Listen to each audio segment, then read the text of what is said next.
Elders of Zion, comment below. Please read the Protocols of Elders of Zion, 1903, from an insider into the Zionist plot to take over nations, as you can see with AIPAC today and anti-Semitism laws. Okay, thank you. Jeffrey Epstein. Jeffrey Epstein. Jeffrey Epstein. Jeffrey Epstein. Jeffrey Epstein.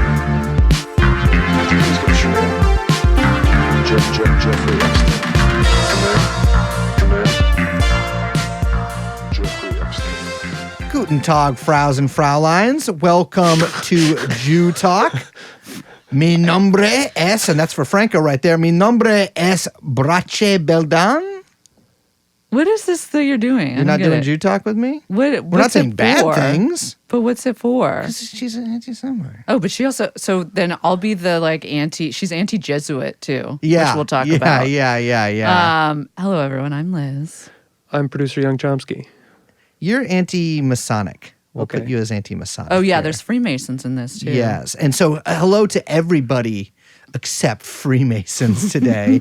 Welcome to TrueAnon. Hello. Hello. God. I had a lot of fun with this one. I was a bit nervous proposing to you that we do this episode. My hands were shaking because I knew this Andrew would did it on one knee too and everything. I did. I was like, will you please, Liz, watch like 7 hours of YouTube videos for me? What every girl dreams to hear. This is maybe the first time in human history that a woman has, at the pleading of a bespectacled Hebraic, Brooklyn-based man, watched a bunch of YouTube videos. I did more than that. I watched one of them twice. I watched one of them twice too. Did you really? Which one? Episode 4. It Yes, was a bit me tough. too. It was a bit. It was confusing. The Veronique stuff. The Veronique stuff I don't understand. Such a red herring. Oh, I do like that. A little classic red herring. I don't think it stands up. Well, I mean... Liz. Okay, there's a lot of stuff in this story that doesn't stand up. What are we talking about? We're talking about whether or not Brigitte Macron is a man. Let me phrase that a bit differently. Okay, fine. We're talking about allegations that others, including, but not limited to, the beautiful Nubian queen. What's a Nubian? Candace Owens have made. Yes. That Brigitte Macron, not only that Brigitte Macron was born possibly Jean-Michel Trogneau, but that she is transgender at the behest of the Rothschilds, who Yes. set up Emmanuel Macron, who is also Brigitte Macron's biological son or nephew. It kind of depends on which episode of Becoming Brigitte, to become president of France, to rule in a Jesuit, Jewish, Frankist, and Satanist conspiracy. Yeah, as a Manchurian technocrat who will unite the one world order based in Jerusalem and Davos. Yes. Sort of a twofer right there. I will say that I found some of this story not compelling. You know, I try to approach some subjects with an open mind, you know? I'm so excited we got to do a goofy conspiracy one. I got really into the ancient aliens aspect of God. this. Once I found the document she ripped everything off from. Oh, yeah. And there's a lot of Well, just... that's just one of the issues. There's like 5 of those. I know, but this one in particular, I think literally she stole her entire thing. I mean, to be fair, she credits, fact and documents or whatever. We're getting ahead of ourselves. We're getting too excited. We're getting ahead of ourselves. Candace Owens is being sued by the president and first lady, the ancient Ancien. How do you say it when ancient regime? Ancienne. The ancien first lady of France, Brigitte Macron, in American courts. I want to just, she's 72? Yeah. Do you think she looks older or younger? It's, you know what it is? It's not that she looks older. She definitely doesn't look younger. but it's that she looks like of not a time because she's had like Of not a time? yes. She's had so much work done, and she Yeah. wears like crazy makeup, and the hair kind of The hair. She has like a little bit of a Janice look, so it's like hiding her, Muppet Janice. So it's like hiding her face in a way that she feels she can hide the age. It's giving a little bit the mom from Brazil, Yes. Terry Gilliam's Brazil. Well, Um. I to me she looks like she looks like an undead, like sorcerer or something. That like, okay, maybe she stopped aging or whatever at 60, but through the passage of millennia, as she's laid in her crypt, feasted on the souls of the poor villagers from surrounding areas, she has kind of decayed more. So it's like Yeah. she doesn't look 72 because she doesn't really look like any age but just ancient. You know what I Yes, mean? I agree. It's sort of like if mummies kept their whole shit intact, like if you mummified a guy but their shit was intact still, like they're like, mummification works, Sure. but it doesn't work perfectly. Yeah, no, she does look embalmed, but like in like Botox. Yeah. I would love to meet her surgeon and place him under arrest. I do think that mummy is the correct term for her, though, because Emmanuel is, of course, 47. Yes, and of course, And now he looks much older than that, I will say. really, I find him to be a dashing 47. The office has aged him. Well, The man looks stressed. speaking as somebody who has never had the burden of state placed upon her shoulders, Yet. and with that attitude, you might never. Because Macron, yes, he's 47, but I feel like he looks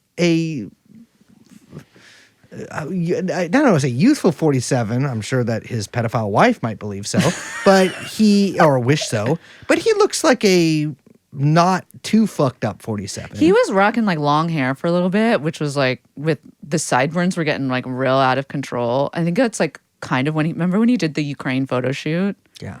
at the palace and he Yeah. was like doing he was looking a little crazy there. So we've actually done an episode on them and on him and on Paris. And we're going to link to it in the show notes if you want to hear more about him from a more like, political angle. But we did actually get into their relationship a bunch in that episode because it's such a fucking crazy story. We will talk about it again in this episode. Yeah, I was going to say, we're also going to talk about it again in this episode. But I just wanted to mention that. So, okay, like Brace said, the president of France, Emmanuel Macron, and his wife filed a lawsuit against Candace Owens in Delaware Superior Court on like the 23rd of July, like so super recent.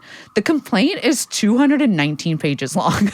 It is crazy. Yes, It is very serious. And it's written in I would say, I don't know, an informal way in parts. A bit, yeah.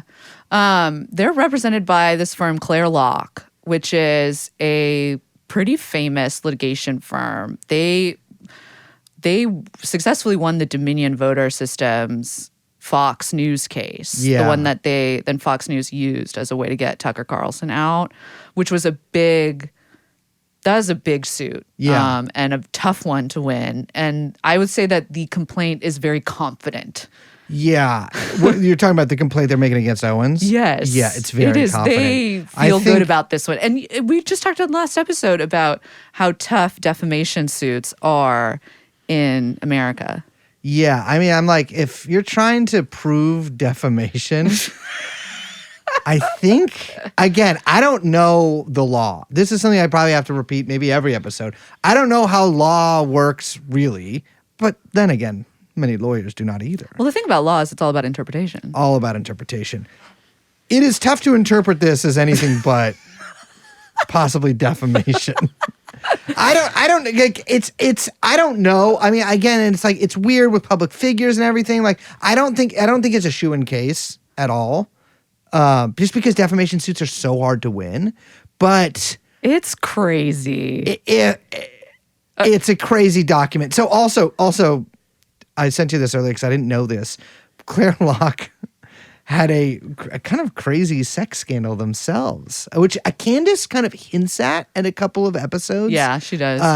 In like the past, because she's made a bunch of content around this yes. since the suit has come out, reiterating everything she's being sued for. Yes. But yeah, there was a lesbian affair which gave rise to the firm, in which I think it's very powerful sounding. it's. I would that's not the thing fuck around It's actually with- super scary. Dude, like power lesbian defamation, like civil litigation team, fucking get out of their way. Former Kirkland and Ellis, Yes. lawyers who were fired for fucking too much on the job, each other. Yeah, lady and then sex. fucking their husbands being like, "What? What's going on here?" And then they found this fucking famous firm that goes after Dominion That's scary. or to goes me. after Fox for Dominion. That's crazy. Yeah. Yeah. So the lawsuit is against Candace Owens, who we'll talk about in a second, but who I find beautiful. I do find her beautiful. And I after think her watching, hair is getting worse. oh, I don't really notice those things. It's gotten very helmety. Yeah, I think she leans in a little too much to like that. I don't know what that is, Yeah, but I don't know that. what you mean by that. I don't know. I I'm don't know just what saying, I mean either. I but don't there's think her something. hair is working for her right now. And George Tom Incorporated, which appears to be a company that she has with her husband, George Farmer. So, again, like we mentioned, Candace has been making a lot of content around this suit after the suit has been filed, which is generally, and I'm not a practicing lawyer. I'm not a practicing lawyer. I don't have a piece You're of a paper. hobbyist. I'm a hobbyist. I fuck around with it, but I'm not a practicing lawyer. Generally, if you're getting sued, it's like, a lot of people oh yeah, there's something happening right now, but I can't talk about it. You do that because you're in a lawsuit. Right. And she does the opposite, which I find to be Yes. interesting, where she's like, I'm getting sued and I'm basically going to only talk about it. It's, so I was thinking about this because we were talking about that and just was like, dude, wouldn't you think that she would shut the fuck up? No, not only has she released new content, she's re-released the old content and just is only talking about this. Yes. And what's crazy is I'm like, okay, is this because she is a true believer? Could be. She's so lost in the sauce. She's drinking her own Kool-Aid or whatever mixed yeah. metaphor I want to use there. And or is she just so fully in the classic internet theory of never apologize, double down, that she's now using that for something very serious, like a defamation suit that she won't possibly lose. I'm going to go ahead and say, as a longtime Candace watcher, one gets this sense that she is stupid. Okay. And I don't like to call women stupid. I love to call women stupid. And I think Candace Owens is stupid. I do think that. It's Have you hard. seen her Harvey Weinstein stuff? Yeah, dude. I've seen her Harvey Weinstein stuff. So if for our listeners who Fuck, haven't, I didn't even put any of this in the notes. God, how I forget that. because I've been you put me on the YouTube. Oh, fuck. So you're right. she has now been doing all of these jailhouse phone calls with Harvey Weinstein. Yes. Who looks, if you think Brigitte Macron looks crazy, that man, I have never seen a person look like that. Have you? I mean, he looks, I know he's not well. I know that he has some degenerative dick disease or whatever he used to get out of jail, or I don't know. He didn't get out of jail. He's in jail. No, but remember he used that as part of his defense. Yes. That he's got it's fallen off or something. Yeah. I didn't really want to follow up with that. I know all about it. But he looks crazy. And so she's calling him to basically try to get him to say that the Jews control Hollywood. And Yes. that's why they all conspired to put him in jail. So Candace has a theory that she's sort of been working on, and a lot of theories. Look, us women have theories. Yeah, well, Candace, I think, has more has one she's sticking to. Candace Owens' basic theory, as far as I can tell, is that the Frankists, which we'll talk about later, which I hate that I say that so much, but we will. I don't care. It comes up later. There's so much to get into here. The Frankists, which is a sect of Jews from like the 1700s secretly control the entire world. Mm-hmm. She believes this, or at least this works as a framework for much of her engagement, let's say, with the world. And now it appears that she has discovered that Harvey Weinstein is the victim of the Jews. I mean, I can't. She's amazing, but he's just like, what? Like, what are you talking about? Like, Yeah. you know, like. No, I know it was sort of a viral clip of him being like, no, we sold like a bunch of the titles to Qatar and like, you know, the rest to like these Saudi Arabian, you know, investment firms or whatever. But she's like, but who really took you out? Just to be clear about Harvey Weinstein's penis. Oh no. According to Law and Crime, a woman who accuses disgraced movie mogul Harvey Weinstein of sexual assault described his penis deformity in graphic detail Monday, saying it, quote, looked like it had been chopped off and sewn back on, like something wasn't right about that. Now, speaking from personal experience and having seen the pornographic film that John Wayne Bobbitt acted in, you can actually see the line in his penis where they clearly I'm sorry. sewed some of it What's back the on. actual quote from her? Something's not right with it. What Like was- something wasn't right about it. I a wasn't woman trying to. says that about you, and like you might need to kill yourself. Asked Monday about how Weinstein's testicles, the woman identified in court as Jane Doe number 2 said, I didn't really see a full sack. I literally just saw a penis. I wasn't trying to look at it, but it was something I hadn't seen before, she said. So Harvey Weinstein, I can't remember, and this is off the dome, of course. I don't really remember. Oh, wait, further quotes. I had never seen someone that big naked, so I just couldn't fathom what was happening. Oh God, that's fucked up. But his dick kind of fell off. But Loki his dick fell Loki off. fell off. I think because of like some diabetes kind of thing. He had like Are you necrosis or fucking whatever. kidding me? No, his penis fell off. Harvey Weinstein's penis, Because of diabetes? it like rotted off, like in the same way your feet can fall off. I think. You know what I'm saying? Shouldn't he have stopped that before it happened? Like, catch it. What are you, health shaming? Yeah. I am. Well, so he could have had Ozempic. it was fixed in some way that we still don't know. And he did have to get injections in his groinal area in order to achieve erection. like pre. So I'm like, is there a Harvey Weinstein PA? And he's like, listen, There's one. Yes. I got to go jack off in this potted plant in front of Yes. this girl downstairs. I need a dick injection right now. If you are that PA, hit the tip line. Hit the tip line. So Candace is doing her own thing. I think we should read. Yeah. So they're suing her, by the way. Should reiterate. They're suing her for it's like 9. I don't quote me on that, but it's multiple counts of defamation. Yeah. Multiple counts of defamation. Again, 219-page lawsuit. I think we should actually read. Can you read? This is sort of from the introduction of the lawsuit. These outlandish, defamatory, and far-fetched fictions included that Mrs. Macron was born a man, stole another person's identity, and transitioned to become Brigitte. Mrs. Macron, and President Macron are blood relatives committing incest. President Macron was chosen to be the president of France as part of the CIA-operated MKULTRA program, or a similar mind control program.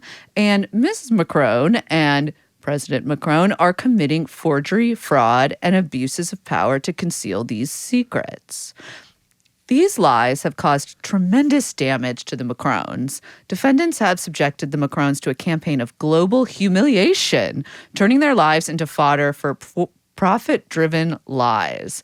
Owens has dissected their appearance, their marriage, their friends, their family, and their personal history, twisting it all into a grotesque narrative designed to inflame and degrade. The result is relentless bullying on a worldwide scale. Every time the Macrons leave their home, they do so knowing that countless people have heard, and many believe, these vile fabrications. It is invasive, dehumanizing, and deeply unjust. So it is, just to take a step back real quick and gaze at the brilliant tableau in front of us. It is crazy that the president of France and his fantastically old wife are suing Candace Owens right now. It's crazy. I mean, they do seem and to not be just like the president of a country. Fucking Macron is like the head of Europe. yes, basically. he's their guy. Yeah, He's like Germany's their not own really guy. pulling it anymore. No, and like Poland. You guys shouldn't even be in the EU in the first place. I know. But that makes me feel bad. No, you guys should be in the EU, but the EU shouldn't exist, and the EU capital, if it does exist, should be in Krakow. We have to talk about the Macrons real quick, just to reorient our listeners about this couple, because I'm sure many of you have seen at least the viral footage of Mademoiselle Macron pushing, or as we call it in the ring, punching her husband through the open door of an airplane. It's so amazing. It's like something out of like It's such a fucking crazy clip. If you have not seen this, you have to Google it. It's everywhere, easy to find. it's crazy. They're caught on camera. Total like TMZ style. Through the open door of a fucking the presidential airplane. Yes. And she's like shoving, like, it almost looks like a slap, but it's not, I think. To kind of like get him to like, in a way where you imagine she's like, get it together, like telling him like, this is what the time, like, you know, this is what you need to do. Stop having a gay affair with Alexander Bonella. Yeah. And then they catch the camera and like snap to it. And Yes. he puts on this fucking grin. Yeah. That is the same exact one that fucking Gavin Newsom has. And I've Yes. seen since I was the like, two of them are since spiritually fucking linked. 1998. Yes. Well, because they're all Manchurian technocrats. Yeah. Yeah. And, you know, Trudeau. Probably No, Mayor Trudeau's Pete. got some soul. He's a soul brother. He's a soul No, brother. you're confusing Soul Brother with Theater Kid. Yeah, but I think Trudeau. No, Trudeau's that's Jesus got Christ some- Superstar. I guess it's if the Katy Perry rumors are true. What then is up with that? I think he's been. What do you say? Tapping that ass. Is he divorced? Maybe he's like taking after Maybe his they're mother. open. Well, his mother very famously fucked the Rolling I Stones. could see he would 100% be into abundance. I know, but I'm saying his mother No, I cheated know. on her husband with musicians, and so it wouldn't be crazy if, like mother, like son, she has Yeah. sex with the beautiful Katy Perry. She's been to It's space. a little like tragedy farce though with Katy Perry. and now Rolling she's Stones. been to the Maybe that's what they want to talk about. pleasure zone. So, Brigitte Macron is 72 years old. That means that she was born in 1953, the year the Korean War ended and Joseph Stalin died. Let's see. Top song of 1953. Let's look at this. Top song of 1953, Crying in the Chapel. How Much is the Doggy in the Window? The song from Moulin Rouge.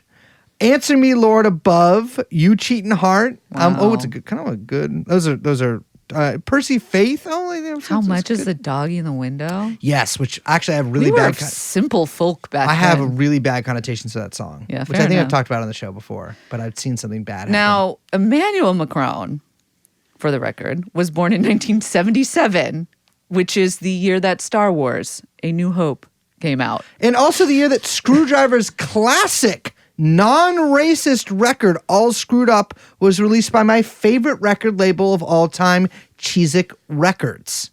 So there's a little bit of a debate about when they actually met. They are a little cagey about it, as you might be aware of. Some say he was 14. Some say he was 14. They at least copped it being when he was 15. It's undeniable that he was 15 when some of this was going on. Yes. We just don't know if they at least met or it's maybe started when he was 14. So, well, where would a 14-year-old and a let me do some quick 39. math there 39-year-old have met? 39-year-old woman and a 15-year-old boy. Okay. I loved the movie May December, but we're talking about now the president of France. Is that what that movie's about? Yeah. Isn't Ma- what's do the you- Call Me by Your Name? No, that's not what that's about. Oh. So she was his teacher. She had a daughter in his class. She was married at the time. Yeah, she was married to a banker named Andre Louis Ozier. So, to be clear, France has different, let's say, there's a sense of sexual morality that France possesses that few other nations can come close to matching in terms of its, let's say, esoteric rules and customs. Nevertheless, keep that in mind that this is still kind of weird. She has a brother also named Jean-Michel Trogneau. So her original name, her maiden name is Trogneau. Yes. He's still alive and was like at the inaugurations. Yes. Yeah. To be clear, Jean-Michel Trogneau, Brigitte Macron's brother, is still alive. Yes. According, as Candace Owens might say, according to Macron. Brigitte met, and this is something we went over on the previous episode we did on the Macrons, but Brigitte met Emmanuel when he played the lead in Jacques and His Master by Milan Kundera. And they fell in love. I mean, There as are- much as you can when you're 15. I know. Well, there are not To enough. There are not Almost enough 40-year-old woman. details on that. Well, I think I was going to mention this later, but I'll say it now. The thing is that like when this is all happening, his parents found out about it and pulled him out of school and put him promptly in school in Paris. And she was like, I had hoped that he would meet someone in Paris and fall in love, but it didn't happen. And they like reconnected after, which is fucking insane. This is while she's married. Her husband divorces her. Her husband leaves town. Yeah. He like it from No fucking shit. what I can gather. You got to see that movie. Can you imagine? Oh, does that happen? Is that what that movie's about? Like that kind of shit? I will watch that shit. It's so great. Can you imagine? I can't even talk about how much I love that movie. I cannot. And I say this as a person who's been cheated on before. If the guy that I was cheated on, which I'll say his full name in a, let's say, I'll do it in the next newsletter. No, I forgive everybody. I don't care. But if that was like a 15-year-old boy, that would. No, I mean, you're going to go into like an existential, like full-on crisis. Do you know how total many breakdown? Like you need to go to a mental Do hospital. you know how many days I would spend in a like morning gray light coming through the windows? It's like a fucking overcast day. I'm in some horrible sort of faceless, deep suburb of Paris. And I'm like looking down at my limp penis in the bathroom, like my kind of stringy hair kind of going You're down 40 from years the old. shower. I'm 40 years old. My sort of pot You have belly 3 hanging over. kids. Yeah, I'm like looking at like the head of my limp penis cresting under my pot belly or over. But you know what I'm saying? Like it's it's like sort of like a like Gandalf when he comes down to that fucking that shit. He goes No, over the hill. never seen that. And you've never okay, but you know who Gandalf is. And I'm like looking down there and I'm like, what does that fucking kid's dick have that mine don't? Ew. I'm saying this in French. I'm like, what does he have that I do not possess? I'm just like, your almost 40-year-old wife leaves you for a 15-year-old boy. Your funky ass is going to the mental hospital. I mean, I'm beating the fuck out of that kid, though. I'll tell you that. I mean, what the fuck? That's what I'm saying. It's like 15 and then year old. he becomes the president. I know, and yes, that's what I'm like. People are like, Candace Owens is like, spoiler alert. Candace Owens is like, oh, it's really suspicious that her ex-husband died in 2019. I'm sorry. They said it was because of old age. I'm calling cap. We don't know how he died. I'm calling fucking killed himself because the 15-year-old that fucked your wife is now the president of the country you live in. Are you kidding me? Crazy. So they just get together. I don't think it's like a distinct possibility that Emmanuel has never known the touch of a woman sans Brigitte. I am saying 100% that is true.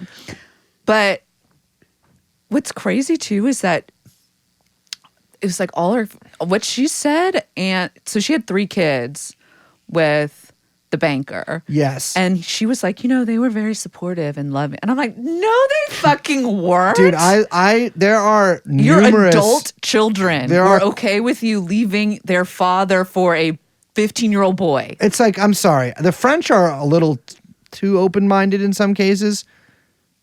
I don't think that you're going to be okay with that. It's the girls. I've read some interviews with them, and they're very diplomatique about the way that they talk about it, because that is now for quite a long time their ancient mother's young husband, and who's their age. And their president. And their president. And the president of France. And they're like, it was a transition for us to accept. Wow, transition. We didn't. Speaking of, Yes. let's talk about these claims. We're spending way too long Well, talking. there's one more thing we should mention about Macron. There's one more thing we should mention about Emmanuel. And this is important to Candace's story. Because we're just giving you the real We're giving you the real story before we talk about Candace's take on maybe what happened. Is that he also worked for the Rothschild Bank. And again, we covered this. He's a banker. He is a banker. He's not only a banker, he's a banker who's like kind of enthralled, kind of enthralled to like powerful financial forces in France. Like, super elite schooling, it completely enmeshed in that social circle in France, which is very much on the like prep school, pathway. Yeah. And he was the economic minister. He's a fucking banker. And there is like, I think that there is considerable, let's say, I don't know, evidence is the right word, but like he is clearly like was kind of put in there by the big bourgeois. Yeah, we talked about that in the last episode. Exactly. I mean, he was absolutely backed by tons of banks, capital, what the French like to call the bosses of France, which I love that term. So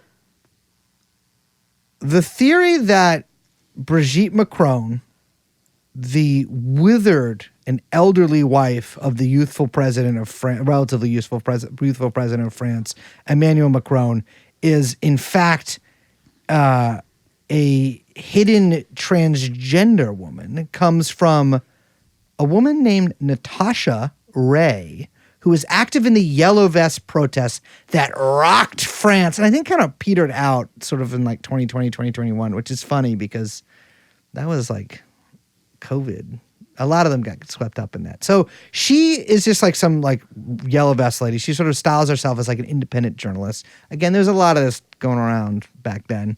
She makes a big Facebook post about how Brigitte Macron is actually Jean-Michel Trogneau, her brother. Mm-hmm. I've been saying JMT in my head. JMT. So I like that. Having undergone gender reassignment surgery and is now living as Brigitte. So the post on Facebook she makes gets picked up a lot of shares, and she goes onto the YouTube channel of a clairvoyant spiritual medium named Amandine Roy and talks for 4 hours about it. Yeah, so we've got a Ray and a Roy situation. That video with the two of them got over 400,000 views in just a few days. Like, it went fully viral and eventually got taken down from YouTube. But then that just like triggered a huge wave of tweets and got more attention. And so the video was saved and got uploaded and mirrored on Telegram and Odyssey, which is like the French like Odyssey. Rumble, I guess. Yes, it is a bit for how you say dissidence. But the other thing is that I think it was Ray. I can't remember if it was Ray or Roy. It was one of them. They created a website which included this like contact form that would send bulk messages to the Elysee that like would. So they could question Brigitte Macron en masse. And so it was just like a fucking like spam situation. And so people were sending all of this kind of crazy shit. I mean, it really like a bunch of people got swept up in this. So yes. Oh no, it definitely. And so the theory again that they're presenting here is that Brigitte Macron is Jean-Michel Trogneau. JMT, which is Emmanuel Macron's uncle-in-law? It's his uncle-in-law. What? It's his brother-in-law. Yeah. Okay, wait, yeah. It's his brother-in-law. It's all uncle to me. But this doesn't make sense then because I was watching a Candace Owens thing about it, and she was like, look at him at the inauguration, because he does come to the inauguration. Yes, And she's JMT. like, look at how he's acting. And she has one of my favorite quotes. She says, "It's not feeling like a nephew to me." Like about his relationship to Macron. I think she gets confused about. Yeah, I think so too. She's got so many different versions of their relationship that I think she gets them confused. So I just need to read this part about Roy, who is the spiritual medium from the lawsuit.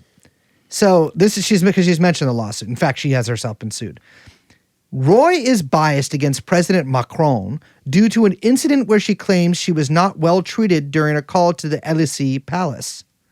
This incident allegedly occurred just after President Macron's 2017 election. That's when he became president of France. Roy contacted the palace after experiencing a premonition that terror groups were going to attack a French nuclear power station, but was disbelieved for obvious reasons.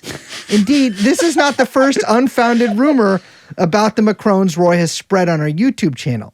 She has often falsely claimed that President Macron is gay, as well as other rumors about the Macrons' private lives. Okay, well, I'm going to talk about the gay one in a little bit because that one has been around for a long time. And, listen, it's okay. It's okay to be gay. It's okay to be gay. It's she's not insulting him. She's just saying you are that.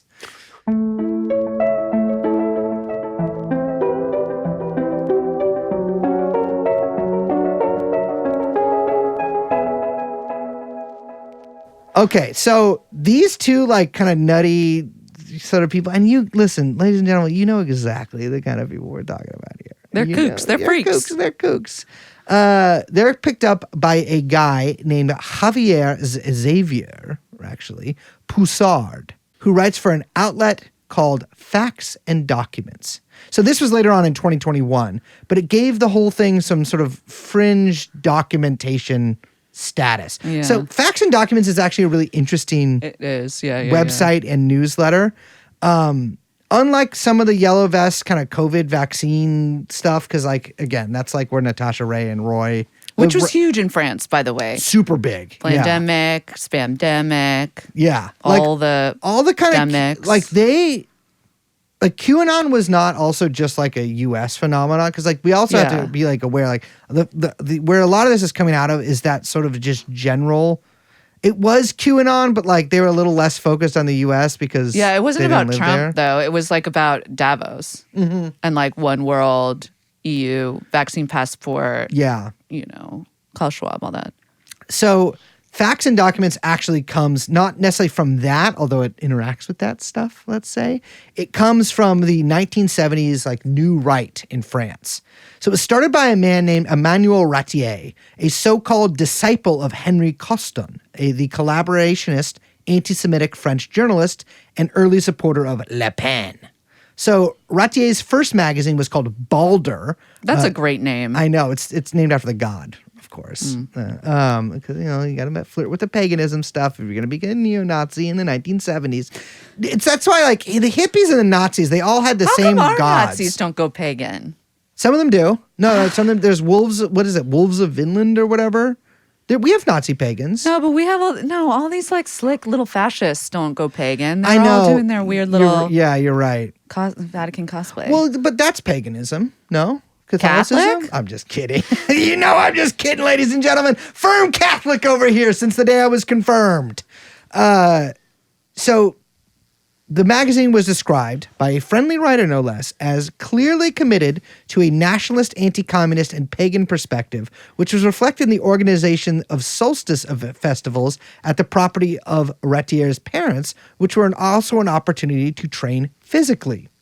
So 1970s Europe, training physically, pagan festivals. Yeah, I we think know, you can we see know, where we this know. is leading. Yeah. Ratier was close to Alain de Benoit. I don't know how to pronounce that. I've never heard anyone actually say his name, but he's the famous new right guy in France. Yeah. And Grec, Grece, also again, that's the famous new right thing. That's what the alt-right, the smarter guys on the alt-right, kind of tried to model their shit after, which was Grec or The Greece. French right wing, by the way, is so much more, how do I say this? Intellectually committed. Yeah. Yes, So definitely. some of this is just French culture. Some of this is like that they really, I mean, there's obviously like serious monarchist currents there and for historical reasons. But like, there's all these like really important to their movement, like right-wing bookstores in Paris that are like very popular and like all have like serious archives of all these, like in the same way that you hear about, like, you don't hear about it that much anymore, but like old Marxist bookstores or whatever, which of course the French have as well. But like there is like a very I don't know, dense and like thick intellectual right-wing culture in France. For sure. I mean, that is not like in America at all, no, I think. Yeah, no, you're not just because we're fucking fat, dumb pigs, but like because it's like, they're very serious there. You're completely right. Yeah. I mean, this guy, listen, Ratier was also a Freemason at one point. Yeah, but, there's a lot of Freemasons in well, this he was story. like maybe investigating the Freemasons. And so, That's but how he it was, starts. again, he was close to like these like new right guys. He was also involved in the neo-fascist New Order group, like one of those just sort of most famous kind of Nazi terror groups in France in the 1970s. He was taken under the wing of a gentleman whose son was, in addition to acting as a, let's say, mercenary soldier in Rhodesia, involved in the 1980 Bologna train station bombing. So, like, he is in the milieu of, like, the, like, you know, just like how there was all these sort of sexy Red Army faction, you know, whatever kind of groups running around Europe in the 1980s, there's also these sort of like Gladio-style groups, neo-Nazi groups that are running around doing terror at the same time. Ratier is sort of within that milieu, but is sort of an intellectual attached to that milieu rather than a fighter. So later in the 1980s, he worked for the ADL, writing about the far left and presumably anti-Semitism. And he actually wrote a few books, one about the ADL, and I think another one about Batar. Which is crazy. I know, but I can't read French, so I don't know. He like sometimes, like as far as I can tell, because I actually did spend kind of a while too long because I just found it interesting looking at this guy's stuff. I think he later does that thing where he's like against the Nazis because maybe they weren't, it's like not patriotic enough, but like he is a Nazi. Right. And so like, it's like he is, and I'm not saying like he's a Nazi as like shorthand, like he is like a guy who like Zeke Hiles and believes every single thing that the Nazis believed, or really like every single thing that like. It's a bridge too far to support the Germans. Exact, the Bosch. Yeah, exactly. So he actually, the books gave him a small income as they were published in Arabic by Mustafa Tlass, the famous Ba'athist general in Syria, who I believe actually died in 2017. And so he started Facts and Documents, the magazine, in 1996 with Francois Brignoux, a French neo-fascist who, like Ratier, was also a sort of Le Pen dissident. Like he was attached to the Front National. He was a little more extreme than the Le Pens, and certainly than the younger Le Pen. And so was like kind of, you know, like on the ultra right side of that, I guess. He was a great collector, like kind of like you mentioned, like he had one of these bookstores in Paris, a famous one, and also had a massive archive actually about the far right in Europe, in France. I mean, about a lot of things, but it's funny because like his facts and documents were so good that a lot of researchers into the far right would actually like be allowed to use it and like look through his shit. Oh, yeah. He collected everything. A little bit of a pilgrimage. Yes. So Xavier Poussard was a young protege of Ratier, and when Ratier died while caving in Spelunking? 2015, I guess so. They don't like when you say spelunking. They don't. Because it's a goofy word. I guess. I mean, Whose I fault like it. is that? If you say spelunking to somebody, they'll be like, actually, it's caving. I feel like you can't go back on that. It's like, it's not my fault your hobby has a funny word. Has that happened to you? Yes. Once or multiple times? Multiple times. Who's caving? I'm sure there will be people in the comments being like, well, yeah, we feel in the like it's too community dangerous. r/caving. First There's of all, no more if caves you're- to- there's no I'm more call- caves you're to a wander. Splunker. You're a splunker and you're splunking. Yeah. Embrace it. There's just to me, all the caves have been searched, and there's no more caves to wander. But also, you can't really wander the caves because you have to like be down low the whole time. It's like, that's not what I want to be doing. So Poussard, this young protege of Ratier, when Ratier dies in 2015, makes a move to take over facts and documents. He does so alongside Alain Soral, who I think any France watchers will be familiar with, a former Marxist fashion sociologist turned pickup artist turned, and let's not say anything that will get anyone sued here, allegedly neo-Nazi. And also, as part of I was looking at some Soral stuff. So I guess he ran on the anti-Zionist party line in 2006. That's his whole thing. Even now, I think he's extremely anti-Zionist, but because he hates Jews. Yeah. So, okay. I guess all right. That makes sense. But he and the other party leader, who is also an insane guy, who I looked up, and his only sort of credit online is he started a documentary called The Anti-Semite in 2012. It's like me. But they ran together for office. I know. It says starred as self. And they later fell out over support for Bashar al-Assad. Oh my God, so classic. I know. Oh, divided the right as well as the left. Well, both of them claimed, because again, a lot of this is translated. Certainly the guy that's not Soral claimed that they were funded by Iran to the tune of $300,000, or excuse me, euros. Which I'm like, guys, Iran, if you did that, waste of money. Yeah. These kooks. We got to send Dougie to Iran. I know. I'm like, guys, clean the books. But you see the same thing with the fucking Black Hammer shit. With you know what I'm saying? It's I know, guys. Certain other people, it was a ZERP world we were living in, and they were just throwing money at anything they could. So Poussard is one of the main guys at Facts and Documents now, and he picks up Natasha Ray's story, the story about Brigitte Macron being born Jean-Michel Trogneau. He professionalizes it. Candace Owens sees that, picks it up, et voila.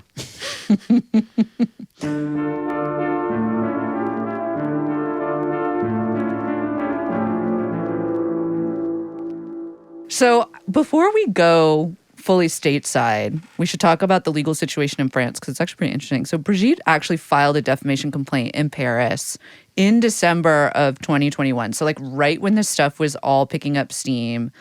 It was a huge story in France. At the time, it was getting amplified by Le Pen supporters. Even Marine Le Pen herself. But funny enough, at the time, Zemmour didn't touch it because he thought that it was that he would get in trouble or something. It was too much. Yeah. I was like, that's too much for you, but okay. Hashtag Jean-Michel Trogneau started trending in France alongside a bunch of the Frexit stuff. Do you remember when that was going on? Oh, yeah. This was during Omicron, if you can go back, if you want to Omicron. Yeah, there you go. But they were, the countries were starting to France was starting to lock down again. Yeah. And people were starting to question and kind of truth their Omicron stuff and whether or not it was that, that crazy, da-da-da-da-da. So it was it was going to be a moment, a little memory. That's what I got COVID. During Omicron? That was during the trial, remember? 2021. Yeah. I guess that's true. And now she's back. God, literally. Oh, yeah. By the way, guys, this? I have it right now. Oh, great. But don't worry, ladies and gentlemen, if you can't see us, we are all obviously masked and about 15 feet apart in a sepulchral sort of tomb-like situation where we record the podcast. And yet nude. Yes, because it's, you know what? It's airborne, but it's not skinborne. Skinborne. Let's be real about that. So it's gross. not skinborne. Skinborne. They can't travel by liquid either. Okay, so the court finally ruled on Brigitte's case in July of 2024. Not that she wasn't a man, which is what the right wing picked up. They're like, they didn't say she wasn't a man, but that both Ray and Roy were guilty of defamation. And they were fined in order to pay Brigitte 8,000 euros, which is less than $10,000. It's a bit more now, but at the time, less than $10,000. And then another 5,000 euros to her brother. That is very little to me. So from what I read, it was sort of a symbolic, right? I guess claim or whatever that Brigitte made. It was for me, I'm bankrupting you bitches. But well, that's what the U.S. is for. I know. I guess that's true. Yeah. And also, I'm gonna go ahead. You don't want to fucking sue someone. It is not in France, babe. Probably neither of these chicks had that much money. You know that's true. I mean? You got to go after the big fish. However, a Paris Court of Appeals ruled literally like last month that the transvestigation claims, I'm going to call it that, were made in good faith. That's fucking crazy to me. And I really want to know how they interpreted that. Were made in good faith and therefore did not constitute defamation. So they overturned the women's convictions and acquitted them like in toto. Oh, in total. And that was right after Candace was served her own defamation suit. So to be clear, we don't think you should be able to sue anybody for what they say on this podcast. Or any podcast. But this one, if there was some sort of exception. You can't sue. We're making jokes. We are, so just to let It's you guys know. satire. I'll let you handle this. For the record, we are professional comedians. Oh, maybe amateur. Amateur comedians who don't intend to defame anybody, who don't intend to tarnish the reputation of anybody. We're just kidding about every single thing we've ever said in this podcast. First of all, one, it's all love. It's all love. Second of all, we're just reporting to you what other people have said. Exactly. We're saying, isn't what other people are saying so crazy? So obviously we don't say that in every single episode, but you should know. Assumed. It's assumed. I think at this point, and I'm envisioning, how this will be played back to me in front of a jury later. We assume in every single episode that our audience knows that we are doing this in just joshing good faith, and we love everybody, and we don't believe this stuff. We're saying other people believe this stuff. Isn't that so crazy? So, speaking of, we have talked about Candace Owens on the show many times because, Brace, you find her beautiful. I think she's fucking smoking. But yeah. but when did we talk to? We talked about her on the Kanye episode. I can't remember. I think the Kanye episode, and maybe one other one too. I know I should have gone and looked at my notes. Okay, so just brief back of the cereal box kind of information about her. She was a liberal first, then famously started a doxing website called Social Autopsy. And when people point out this is a bad idea, she thought that they were all like a coordinated effort from some people trying to shut her down. Then she was herself doxed. She blamed it on progressives who told her her website was a bad idea and went crazy. Like she really saw like there was this huge conspiracy out to get her. Then she became a Blexit conservative, that is black exit from the Democratic Party. By the way, it's something that lives on. Blexit was active at the TPUSA conference like a month ago. She was a big time. That's so fucking stupid. Blexit's I'm tough. sorry. Blexit's Blexit tough. was active at the TPUSA conference. Okay, babe. Okay. Yeah. Congratulations on your movement. You fucking morons. Yeah. I mean, there is a she was a TPUSA personality for a while. By the way, TPUSA, I got to tell you, has put out more insane like anti-Semitic personalities into just the general, has like trained them. I know. Then possibly, because this woman is without a doubt she won Anti-Semite of the Year from Stop Anti-Semitism, the wonderful website. And I will say, I'm like, well, she probably is the most famous anti-Semite in America. You were so close. I wasn't even the fucking running, dude. And that's just in more Jew hatred, frankly. You don't prove of anti-Semitism. She marries a British right-wing guy named George Farmer, who owns Parler, if you remember that, a right-wing social media site. Does that still exist? I don't know. So there was talks. Candace was like definitely trying to like manipulate a brain-dead Kanye West into buying it, if you remember that. Yeah. And then that didn't happen. And so, I don't know. But it might probably still exist, but who the fuck is using that? And she is, as part of her intellectual journey, becomes like insanely anti-Semitic. She starts hanging out with the Tates, the Tate brothers, and Kanye West. She gets into weirder and weirder kind of conspiracy theories, I guess. But it's like mostly about like Simon of Trent and like Leo Frank, and there's a certain I would say theme to real them. esoteric shit. Yeah, well, in she's terms also of the conspiracy theory world. Well, I've said this. She's going into the far reaches. I don't know. she has like the anti-Semitism of like a kind of kooky British person instead of like it's a bit like it's kind of, and British people are like, we're not European. You are European. I'm sorry. You Not are. anymore. You're like 5 feet from it. European didn't to start with the EU. You are European to us. We're American. We're the thing that's far from Europe that's not European. That has a bunch of whites in it. You fucking British people think whatever. But she is, I mean, she's just out of her mind. She announces on her Daily Wire show for the first time that Brigitte Macron is a man in March of 2024. So she's still at the Daily Wire then.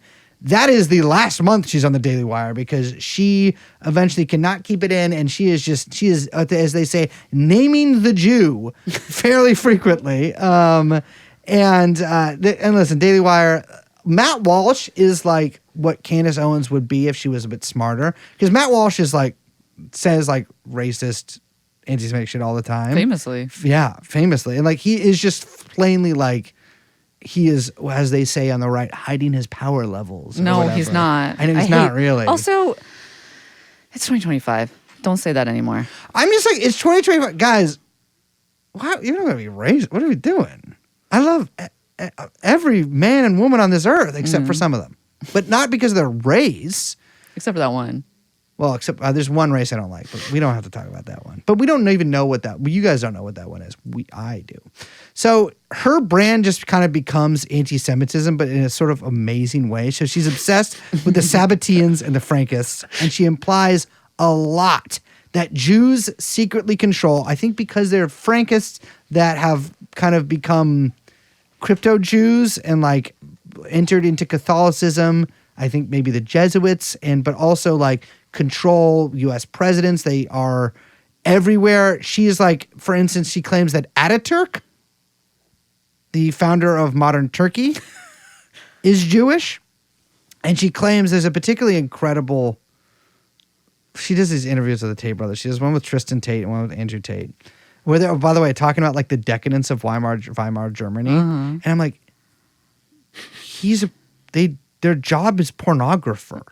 They are pornographers. Yeah. Like what are you talking about? I know, right? They're like, and it's no wonder that the Nazis, came around because, these were making up all these pornography. Like, he makes pornography for his job. It's his job. But anyways, he's on trial for human trafficking girls to do pornography. He wasn't trafficking there to work in the crypto mines. It's to make porn in his in a fucking stable. Anyways, Candace Owens in that interview with Tristan Tate claims that when she was in Georgia, she was like, it was crazy. Everyone I met told me, Stalin was actually Jewish. And I realized, why aren't they teaching this? Hanging out on some left-wing Twitter.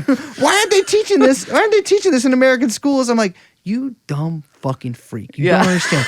Every fucking country, and I mean no disrespect, I love all peoples of the world, but every fucking country, I'm going to say from Turkey eastwards, if they don't like a guy that's in power, they'll be like, he's actually Jewish. I'm sorry. That's just how it happens. She's like, literally doing that. She believes, I'm like, she's just so fucking stupid. She believes that U.S. bombed Japan to kill Catholics, et cetera, et cetera, et cetera. I mean, it's just, she's like in the Khazarian stuff. It's like, sometimes she doesn't say it outright. In fact, often she says she doesn't say it outright, but like, it's very clear that if you watch a lot of Candace Owens stuff, she does believe that the Frankists control everything.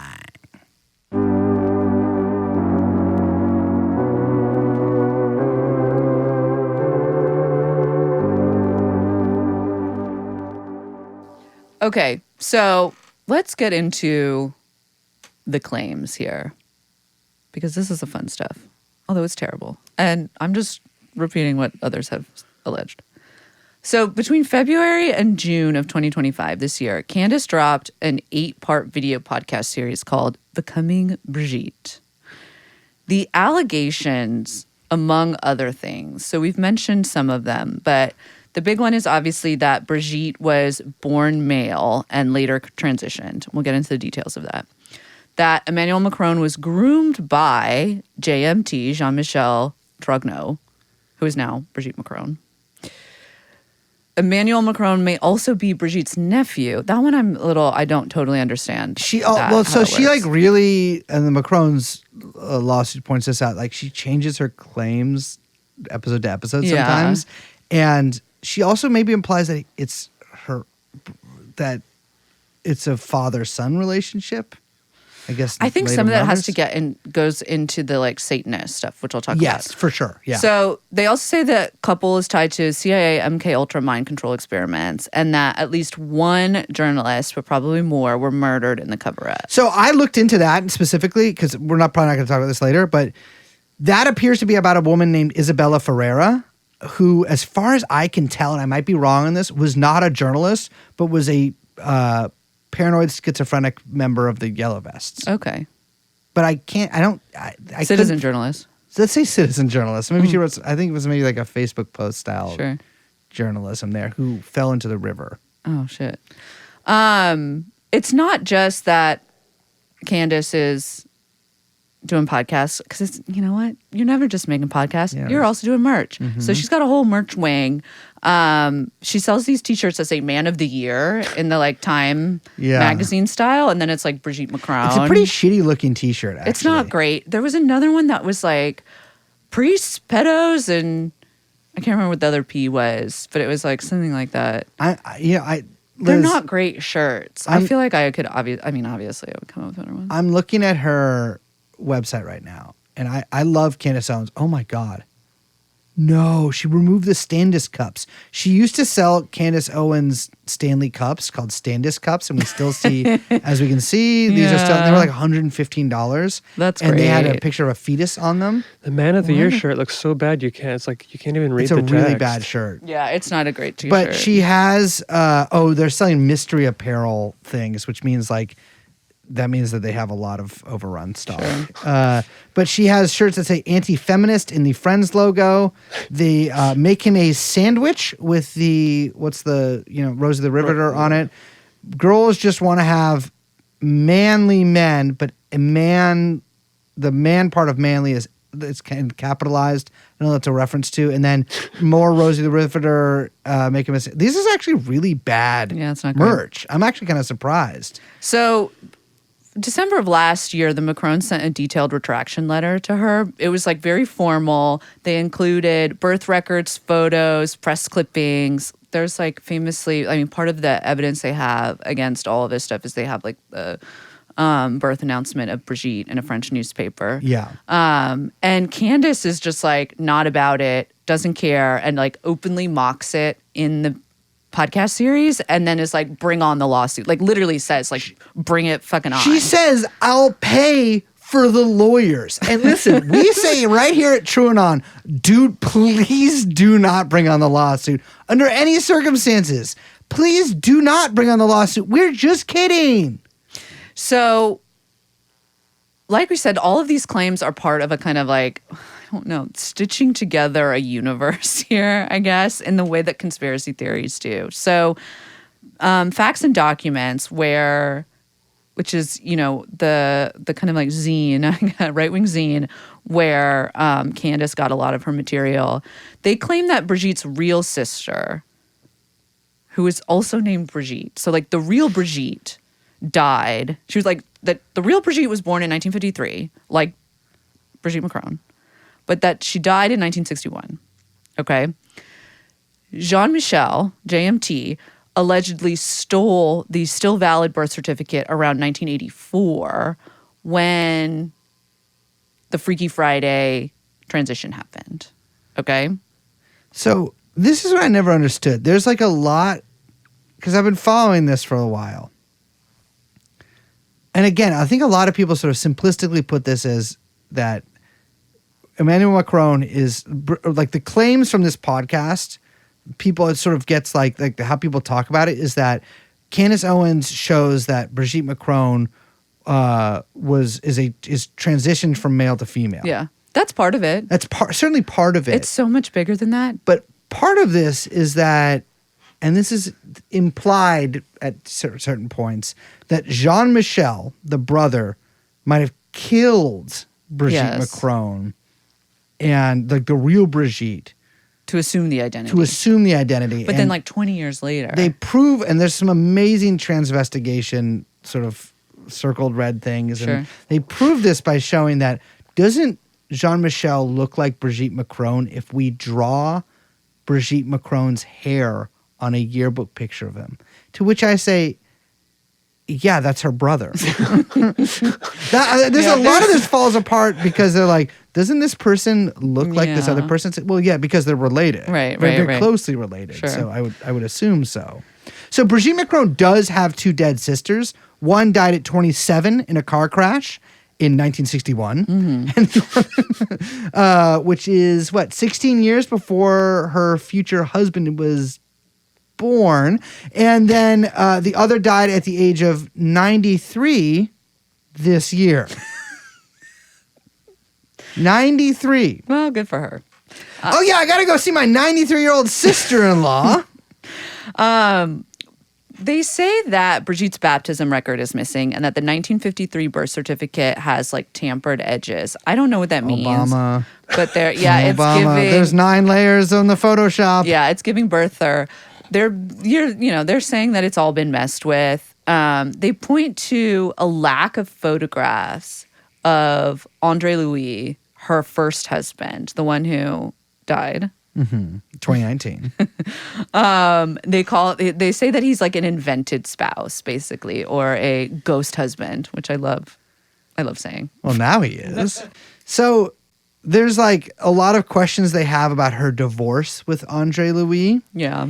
And they like sort of point out that like, look, they got divorced in 2006 and her and Emmanuel got married in 2007. It's like, it kind of seems that he just went no contact or something. He was just like, fuck this, I'm out of here after the affair. Yeah. And he didn't it was like a long, from what I have read, was a long divorce process because he was like, fuck you. Yeah. For you fucking my pedophile wife. She does focus a lot on the funeral, which was apparently very small, very private, and not attended by Brigitte.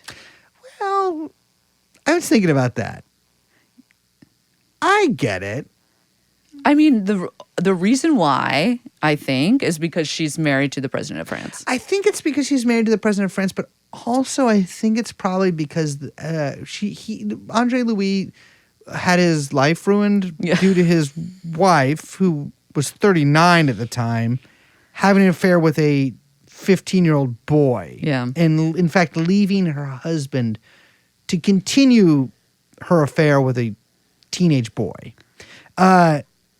One part that I think was really funny is that they kind of make it seem like he was killed. Yeah. And like that something happened to him and that like axed. That he was axed. Yeah. Like they by the cabal. Yeah. Or by the cabal. Which I'm like, cause he was going to spill the beans and be like, that's I'm like, a man, baby. Like, what is he going to do? I'm like, what is happening here? That ain't no woman. And that he had, and a witness, who I don't think we ever know the identity of, a witness said that he had tickets to Africa in his pocket. No tickets further. To Africa. Nothing a little bit more precise. I was just about to leave to I was minutes away. I was about to go on safari. Minutes away from the Sahel. and before Macron's, the Rothschild's agents axed me down. I think he probably killed himself because his wife married the president of France. Yeah. So this is from the law. This is from the lawsuit, actually, because we should read a little bit from the actual suit. With her audience growing, so did Owens' distortions. She cast suspicion on the death of Andre Ozier, calling the timing remarkably convenient and implying that the Macrons were lying about the circumstances. She asked whether he was cremated too quickly and floated the idea that either his death was faked or he was silenced by the Élysée Palace. Did he actually die? She asked. Did he escape with the assistance of the Élysée Palace? Did he try to escape, but the palace intervened? So I'm like, I'm sorry. Was he trying to escape? Those are all very different things. Those are all completely different things that are completely contradictory to whatever story. Like, what was he trying to escape? The Rothschilds and Brigitte, and it's like in a fit of sympathetic whatever to her old. Were they ever married? Because I thought she was Jean-Michel. But anyways, she was like, "I'm going to help you escape. You're going to go to Africa." And then the Rothschild agent sort of swung through the windows and axed him down. It's a little unclear. So Candace spends a lot of time in becoming Brigitte. I don't even think this is actually mentioned in the lawsuit, but she spends a lot of time in becoming Brigitte, implying that Macron's grandmother, a woman named Germaine, groomed Emmanuel Macron by showing him Andre Gide novels. I always thought it was... Well, yeah, I guess so. Particularly The Immoralist, which she spends a lot of time talking about. That's the famous one. The famous gay one. The It's famous very gay. gay one. The famous gay one with the little young Arab boys on. That predates a lot of this stuff. Like we said, there have been long rumors about Macron being gay. And I think the Andre Gide stuff has like been a part of that kind of lore for a while. So I think she's kind of pulling all of this from sort of like the social atmosphere. Yeah, well, he also, I mean, listen, I have no sympathy for Gide because he fucking turned against the USSR after they opened their doors to him, and fuck him. And I get like it's and at a crucial time too for the USSR, but he a lot of these French intellectuals were let's say fair weather friends. Malraux as well, who fucking became De Gaulle's Minister of Culture. These people are worthless, but their writing sometimes good. So she points out, again, that Macron's portrait has an Andre Gide book in it. It also has a Stendhal book and a De Gaulle book in it, but she doesn't mention those. She's like, look, it's got Gide in it. It's not The Immoralists that's in it. I can't remember which one it is, but it's not The Immoralists. She also claims that Emmanuel Macron's mother helped, and I quote here, transgender people get, and here's another quote, real government IDs that allowed people to shed their, quote, true biological sex. So she's basically like really implying that Emmanuel Macron's mother is a, she did trans surgeries in like the 70s and 80s. That is not the case as far as the LSA claims. That she actually was somebody that like helped intersex people. So people born with both sets of genitalia, like figure out government documents, and like was of medical assistance to them. But that becomes for Candace Owens, like, look, she was in there. It's like a whole family kind of. It's like a Rosemary's Baby situation. Got it. You know what I'm saying here? And yeah, I mean, it is just, we got to talk about the actual transvestigation stuff on Brigitte. So part of the evidence they show, both F&D and on Candace, are basically face app overlays on 70s photos of Jean-Michel and 1990s shots of Brigitte. And they're like, oh, look, 65 to 70% algorithmic similarity. C'est impossible. Unless they are, literally the same person. They literally are using like face apps. So Candace Owens kept being like, Chinese AI. She says the words Chinese AI probably about 500 times during this. It's so funny. And I'm like, what the fuck is she talking about? And then I found that document. Yes. That is like, we are proving that Brigitte Macron is her brother using this Chinese AI app. I'm like, oh, she didn't even use the Chinese AI. She read that someone else used the Chinese AI. Yeah. But she kept being like, this is the AI that's used by the Communist Party of China and at Davos. And I'm like, what? And I'm like, I'm sure that just like whatever company this is just had a booth at like WEF or something. Totally. And it's just, she's... But anyways. There's also like there's whole sections, very classico transvestigation style, where they're like, look at these shoulder to hip ratios, look at the index finger length, like, oh, look at these Adam's apple shadows in all the photos. One of her big claims is that Brigitte is actually not the woman in the wedding photo with her and Andre. And she's like, that's not even her, because the ghost husband, fake marriage. She also like points out a bunch of stuff in the records. Like she's like, okay, there is this weird gap between JMT's Lycée Doucé. Like that ends really suddenly, and it's right when Brigitte's teacher training file begins. And they point out that like this is this like clean break from when Jean-Michel went to Switzerland for gender surgery, though they don't name the hospital. And they're like, that's when it happened. And then voila, penis to vagina, we've got Brigitte Macron. From penis to vagina.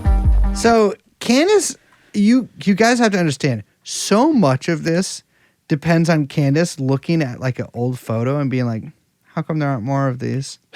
Like, so much of this investigation, which, by the way, is not just that Brigitte Macron is actually Jean-Michel Trogneau, who stole his dead sister's identity and became her as part of a Rothschild plot to MKULTRA groom Emmanuel Macron to be the president of France to work for the Jews. Well, actually to work, I guess the Rothschilds are Jews, but to work for the Frankist cabal. I do want to say, though, that is a crazy uphill project to try to get the French to work for the Jews.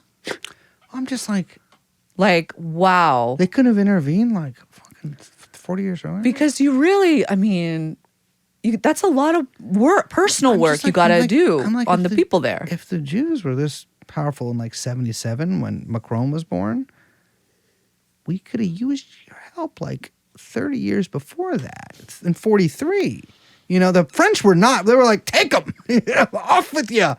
Even still. But I'm like, I guess the Rothschilds was, well, I guess they were hanging with Hitler. I don't know. But it's so much of this depends on Candace Owens looking at photos and being like, something ain't right about this. And like, there should be more. Like, there's so many instances of her saying just like, how come there's not more photos of this person? From the 1960s. Exactly. And it's like that are online. And it's I like, know.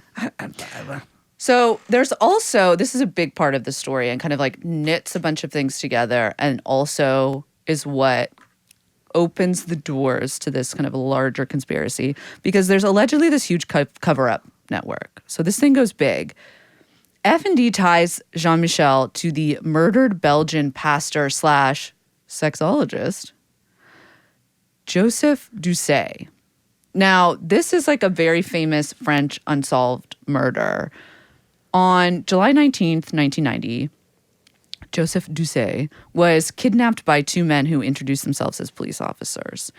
His body was then found 3 months later, unrecognizable out in the forest by, not funny, but I like this detail, a mushroom hunter. They concluded, they're like, okay, he was strangled like several hours after his kidnapping, body was dumped, whatever. The death was never solved. Because of the circumstances, there are a lot of theories about French intel cover-ups and like a police cover-up. That's because he was under DCRG's surveillance at the time due to allegations he was involved in a pedophile ring. He was, maybe, but not in the way that we think. This isn't like a, well, I'll explain. So he founded the CCL, the Centre de Christ Libérateur. I don't speak French. Back in 1976. It was one of the first European ministries to like welcome gay, trans, BDSM, and pedophile discussion groups. Now, this is France in the 70s. I think everyone's aware of the kind of shit that was going on. yeah. I mean, there's also just, again, Not just in France, by the way. I was going to say, not just in France, but I mean, in basically all Western Europe and in the U.S. I mean, there was also a big, this was kind of before the NAMBLA types were sort of kicked out of mainstream gay movements. Totally. As well. Yeah, so he had a publishing company in the early 80s that published pamphlets like La question transsexuelle and La pédophilie en question. You know, that one obviously I think is very famous because it said that pedophilia should be decriminalized. And let's be clear here. We are talking about France. So while this stuff did exist at sort of in the margins or maybe closer to that in certain areas of like gay rights movements in like Western countries, in France, we have to sort of take this for maybe it was a bit more, let's say, mainstream support. Yeah. So he would have like meetups at his bookstore, like many bookstores did, for like gay couples and transsexuals. And like then one night was for moderating a group of pedophiles, like open and out pedophiles. Yeah. I mean, in the way that they could be or whatever. He was, by the way, out and gay, but not a pedophile. There's no indication that is what was going on with him. Yeah. Because he moderated like groups of like all kinds of these kind of like sexual discussion groups. It wasn't just like I do the pedophile group on Tuesdays. But he did have a day for the pedophile group. Of course, yeah. He had the Tuesday pedophile group, but he's also got the Wednesday whatever, Wednesday lesbos. You know. Yeah. So Candace Owens talks about it in her third episode, calls him the French Epstein. Well, I don't know if that's not really the right, for a lot of reasons, not really the right kind of, way to look at that. She calls him the missing puzzle piece to the whole Brigitte affair. So she repeats a claim that F&D made, which is that Doucé had pre-op photos of Jean-Michel. Like in his bureau? Like as part of the files that were, let me get into this. So F&D claims that they have a 1989 RG surveillance memo. That's like the French intel services, okay? Secret services. That names both Doucé and a, quote, Jean-Michel T. Though the authenticity of the document is, of course, disputed, but they do show a copy of the document. They also claim to have this ledger of, and this is a quote, JMT/Veronique attending Doucé's weekly, quote, TS group. Okay? So the idea here is that JMT began a double life in 1977 with the help of Doucé's support group and even appeared on TV as, quote, Veronique. They say that JMT was seen in Doucé's company in the late 80s, right before Brigitte reappears as Brigitte and Doucé is killed. Okay? Candace says that the CCL was like a blackmail hub for elites and that the police killed him to bury the pedo dossiers that included the Trogno cover-up.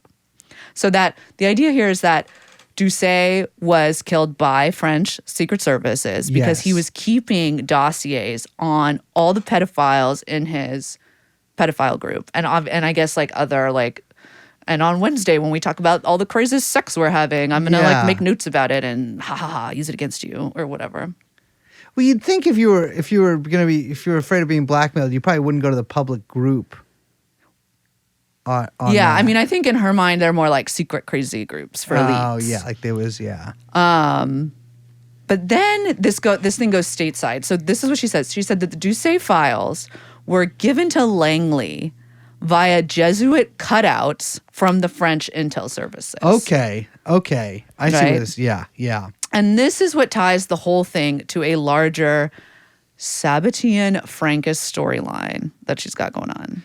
So the Veronique gambits that she does during this, which are again just taken from like other people's investigations. It's like F&D, yeah. It's all F&D. Like so I don't speak French, as fairly obvious by my pronunciation. Liz probably speaks French because girls can. It's like they just know how to do it.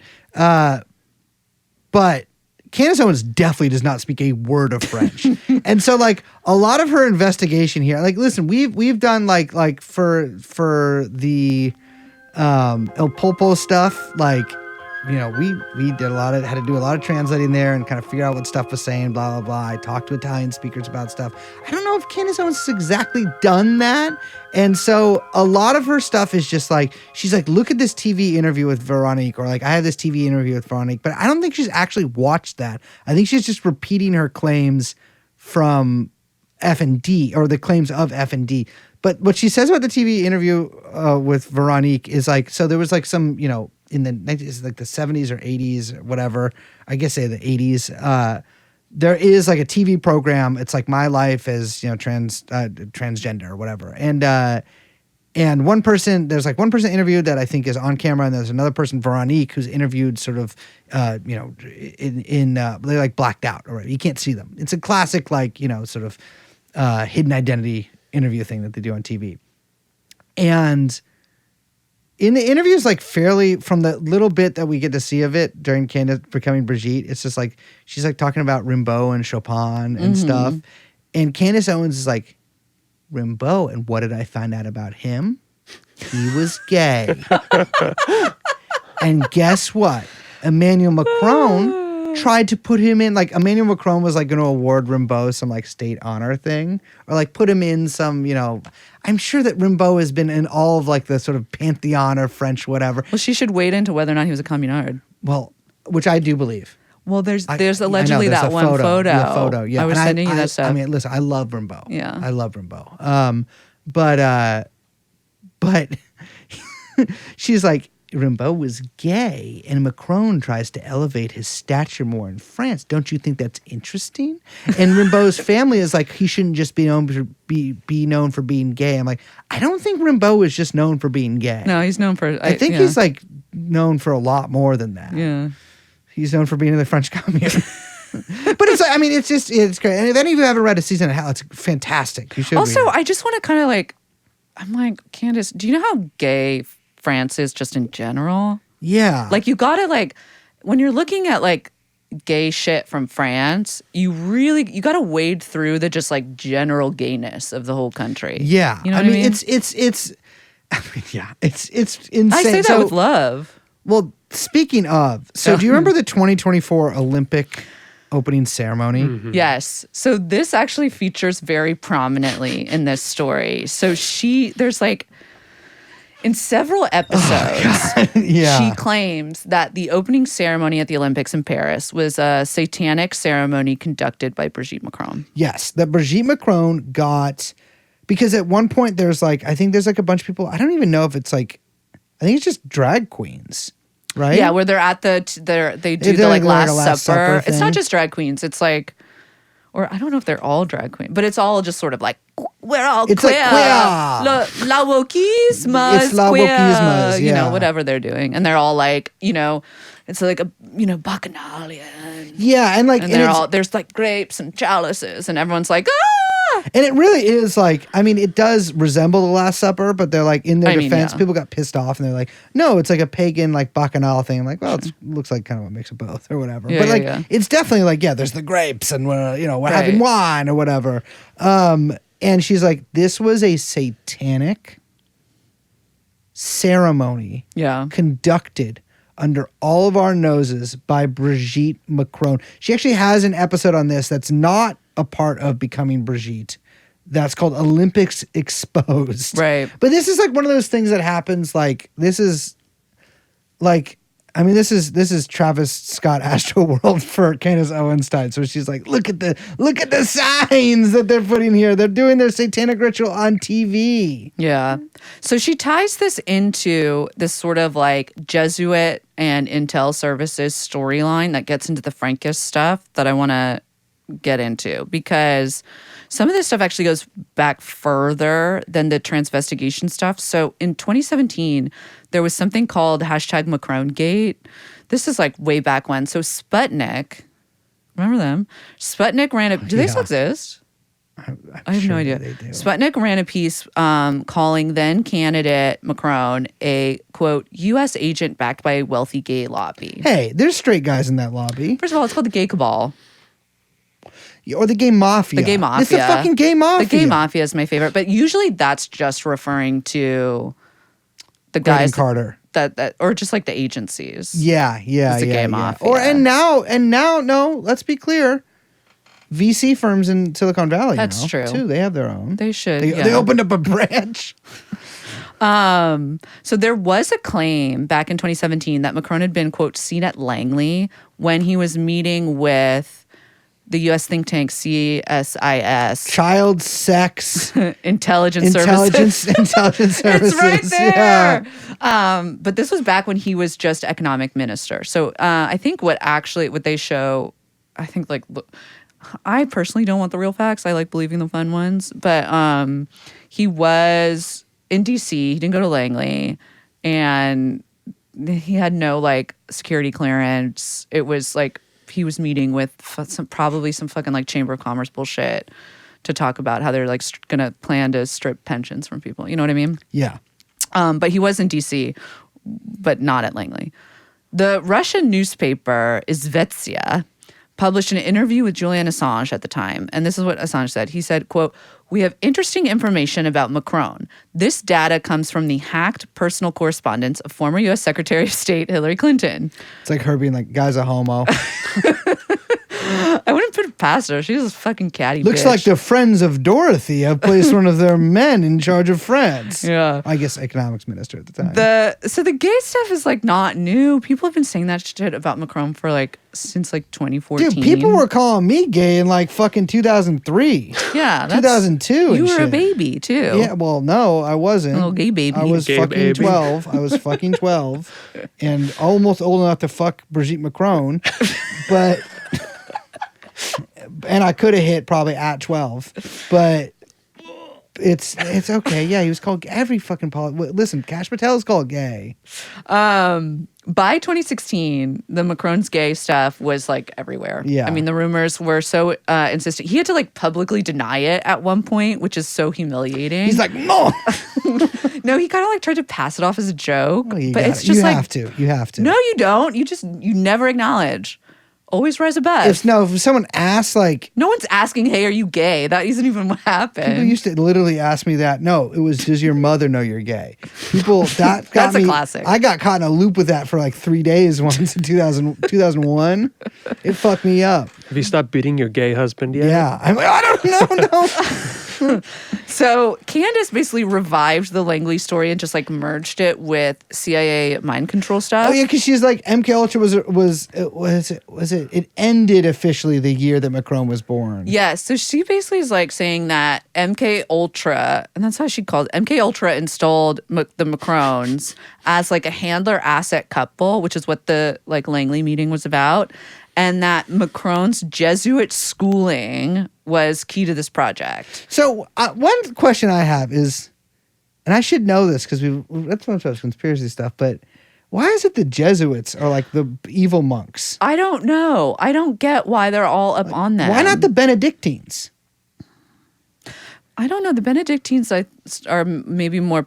I don't know. Like, it's like can't you guys be like these other I think guys? because the Jesuits have schools everywhere. It's like yeah. the network. Yeah, and the Jesuit. I mean, and listen, some of these orders, but it is. I feel like the If I was Jesuits, I'd be like, guys, maybe take a look at these other, some of the friars over there.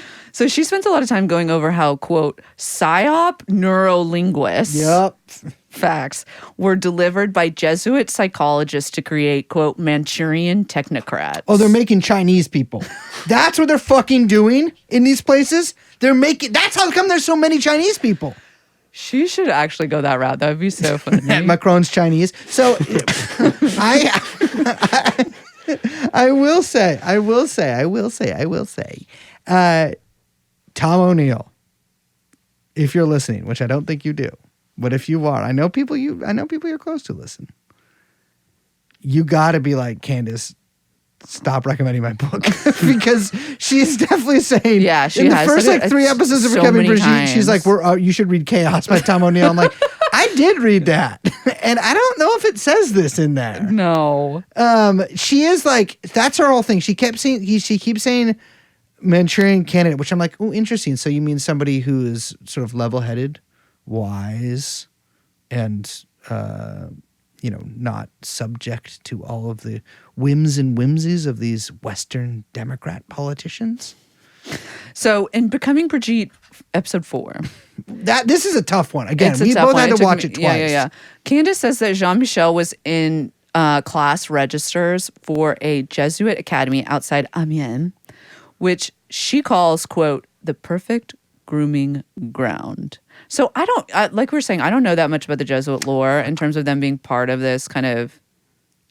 I have to see I don't know how it I maps have out. to see this campus if I'm going to call it the perfect grooming ground because that's a lot of stiff competition there. Yeah. How do you say that about a Catholic school? You know Exactly. what I'm saying? I'm like, well, but There's literal, yeah. I mean, the part of the Jesuit thing is like, yeah, they're like sort of secretive, but they also like, yeah, they run all these schools and like Right. oftentimes, especially they'll have like a bunch of money and there are sort of Jesuit networks or whatever, Sure. but I don't know if they're making a transgender MKULTRA person back then. So she calls them Company of the Serpent, which is a fucking cool name, I will say. But I've never heard that. She says they funnel assets from elite Catholic schools into Western intel so that, and this is a quote from her, Rome rules Washington by proxy. So just to interrupt there, Candace Owens became Catholic very publicly in April of 2024. Yeah. And when she started, she's kind of like, you know my thing. And I love everybody. We're going to have a black Hitler.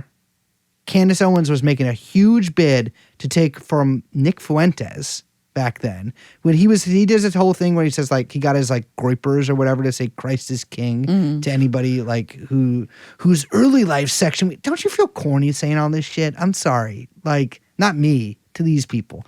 I also feel stupid talking about this though. But like Wait, what was it? Early their life whole thing is section? like What does check that the mean? early life section because they're all Jewish. They like think that like, you know, if any journalist or whatever, they like you check their early life section on their Wikipedia. Oh, I see. It says they're Jewish, which mine does. That's what Grok was saying a couple of weeks ago. Oh, it was to the Grok everybody. thing. Yeah. Every damn time. It's like- But like they all, I'm like, guys, like, give it a rest. You know what I mean?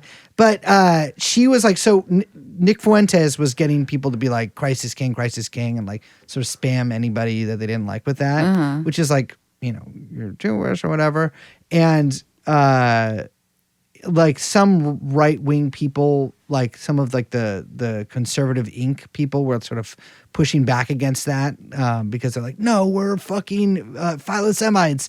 And Candace Owens adopted the Nick Fuentes thing and started being like, Christ is king, as sort of like a wink, How are you going to wink, be a nudge, grown nudge woman and thing. be ripping off Nick Fuentes? I know, man. I know. That's like, I'm It's like, tough out there as a content creator. I'll be real. I'm 30 something years old, and it's tough for me to even have to acknowledge. Like that's for like racist 15-year-olds. I Yeah. can't be involved in that. So she connects Macron's early job at the banks. The Rothschild. Yeah, plus the Vatican's stake in digital IDs. So she's like connecting all of these things. I have to say, because I don't say it enough, I love conspiracy theories. I find this stuff very fun. I'm sure it's very bad and very damaging, but like we're all here to have a good time. Mm-hmm. So I'm just going to fucking get into it. There is a 17-minute episode of a podcast entitled Buddha of the Basin I didn't listen to this. This is all you. called Jacob Frank, Mary Magdalene, Brigitte Macron, and the Battle for the Soul of France. That basically Candace like takes up this whole thing. She kind of like rips off the whole thing, to be honest. Yeah. So yes. Yeah. Jacob Frank's 18th century cult, this is what they say, preached, quote, redemption through ritual sin. Surviving, I'm going to try and like explain this as best I can. Surviving, quote, Frankist bloodlines, then infiltrated European finance, aka the Rothschilds. That's just one example though. And the Jesuit colleges. So they're going like all over. So yeah. I mean, so again, Jacob Frank, I read a book about him a couple of years ago, maybe last year. He was a interesting guy, but he was basically like a cult leader of like a schismatic sect of Jews from, and finish drinking that water because you got to make eye contact with you here, Poland. Is it Kabbalist or like what is it? No, it's the Sabbateans. So like there was know what any of a this guy, shit because you know is. how our whole thing is that like, oh, I don't know if that guy who you guys say was the Messiah. We're still waiting for him, you know?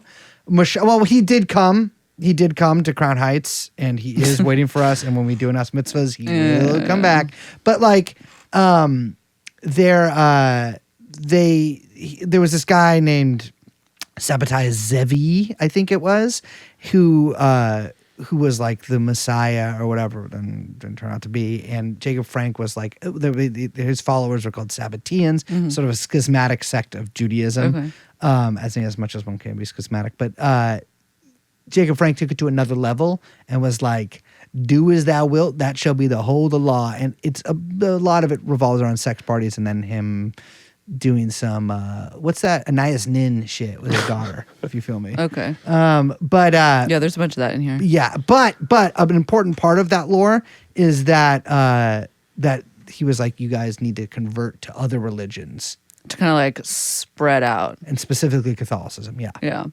So, yeah. The conspiracy theory that the Rothschilds are Frankists is important to this. They say that Brigitte / Jean-Michel, because that's like one person, was secretly initiated in the 1970s and now serves as the high priestess of this cabal. Okay? They say she used incest-coded, quote, grooming of Emmanuel to reenact Kabbalistic hieros gamos, which means secret marriage, and, commit these rites on the world stage. Okay? Interesting. I guess the idea is it's like Frankist, this is the pathway. Moral inversion leads to social chaos, which then ushers in the Sabbatean Messiah, who will then crown the technocratic one world state, which is headquartered in Jerusalem / Davos. So that makes sense because she frequently mentions a quote by a woman, I think her name is Natalie Reams, but she's like the daughter of a Rothschild. At some like event she did at some like the Museum of Art History. She keeps saying that. I'm like, Museum of Art History? Where? Which one? And I looked up, Natalie Reams is like, she's like a writer who's written like 40 novels or whatever, and she's like, and it's interesting because she says, and this is Candace Owens saying this, is like, Natalie Reams, this Rothschild, says at this event, incest is best. Vice is nice, but incest is best because it stays in the family. And I'm like, she's obviously like, do you think that she's talking about her family there? Like, it's obvious that like this woman is like just doing some fucking thing where she's like saying some pithy quote or whatever. And I'm like, there's no other context given, but she like uses that as like, look, they're really into incest and they're trying to like push this on everybody as part of this Rothschild conspiracy. And so it's like, it's really like, there's a lot of, this is essentially what Candace Owens believes. Yeah. Like what you just said, that there is this like Frankist conspiracy to control all the world, to have this moral inversion that will bring about she doesn't really go that hard on like the one world technocratic stuff. That's like a little like 2021, 2020. But to bring about the like sort of the Jewish Antichrist.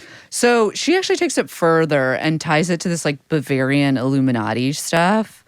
Brigitte is then a Baphometic androgyne.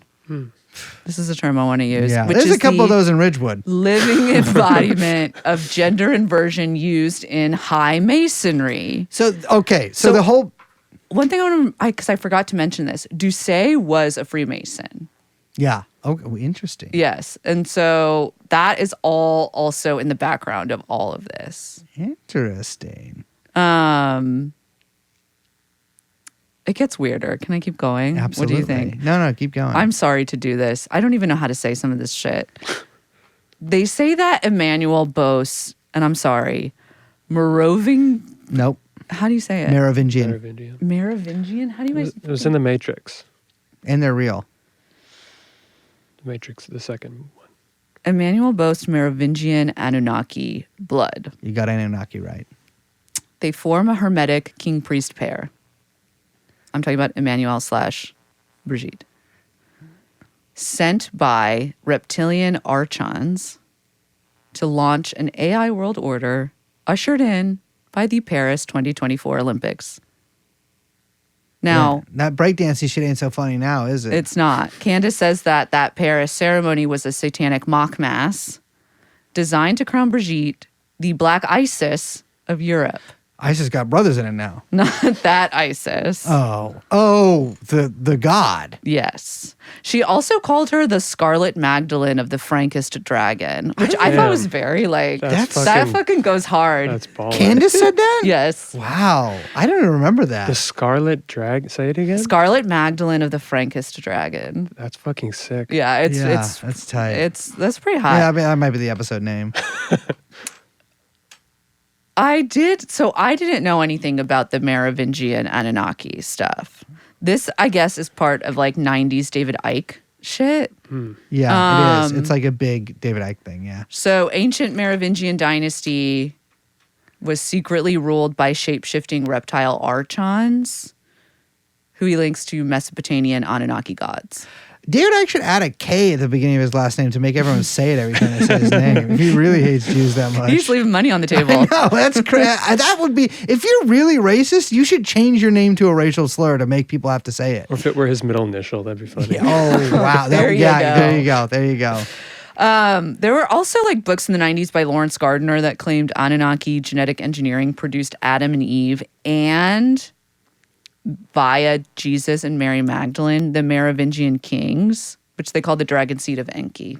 The dragon seed of Enki? Yeah, I'm like, I really went into this. Who the fuck is Enki? They say that Macron has Merovingian blood through his mother, which then makes him blue blood of the dragon. This stuff is great. Like, it's so fanfic. I'm so fascinated by all of it. So basically, ancient aliens, aka Anunnaki, created serpent blood humanoids. Facts. They survived via Merovingian kings, which then ended up European nobility. Umberto Eco says this. Yes. Well, the Jesuit Frankist cabal then tracks, grooms, and marries bloodline carriers, including the Macrons. The MKUlTRA upgrade binds the couple as the androgyne king-priest node, and they front the post-democratic AI regime, heralding the Anunnaki's open return. And that is the full universe that we are working in. Okay. So, Candace, our beautiful, clear-skinned, how old is she? She's got to be, to me, 20-year-old podcaster who, by the way, her podcast is like one of the most popular shows. Yeah. Like, there's millions of people listening to this and be like, oh, damn, interesting. When Becoming Brigitte first came out, she was like, there has been a DDoS attack on me by state-level actors that have tried to take me offline, which, like, I'm assuming means that, like, some Bluetooth connection wasn't working somewhere there. But she is like, keeps saying, like, I've upped my security, and this heavily implies, like, through multiple episodes, that the Macrons are going to assassinate her for providing evidence that Brigitte Macron is actually her brother, Jean-Michel Trogneux, who is, of course, controlled by the Rothschilds to create a satanic Frankist ritual thing that culminates, I guess, in the 2024 Olympics opening ceremony. She's going to be killed for this. Again, this is one of the most popular shows in the world. Joe Rogan, which Candace talked about many times, has actually mentioned the lawsuit several times. Joe Rogan, Theo Vaughn, and there's someone else that's funny that's mentioned. Oh, Tim Dillon is mentioned in there. Like, Joe Rogan is like, yeah, man, she makes a pretty convincing case. I'm like, I'm sorry. You have to be. I feel like he says that about any case. I guess this is the most like, Joe isn't Rogan that like thing very Joe Rogan? ever. Be like, yeah. well, And I'm like, they make a pretty convincing case. It's like, so again, Liz mentioned earlier that, or maybe I mentioned, who knows at this point, but so who knows if maybe Brace and Liz are the same person, but they, or will be one day. We're an androgyne. We are an Baphomet androgyne.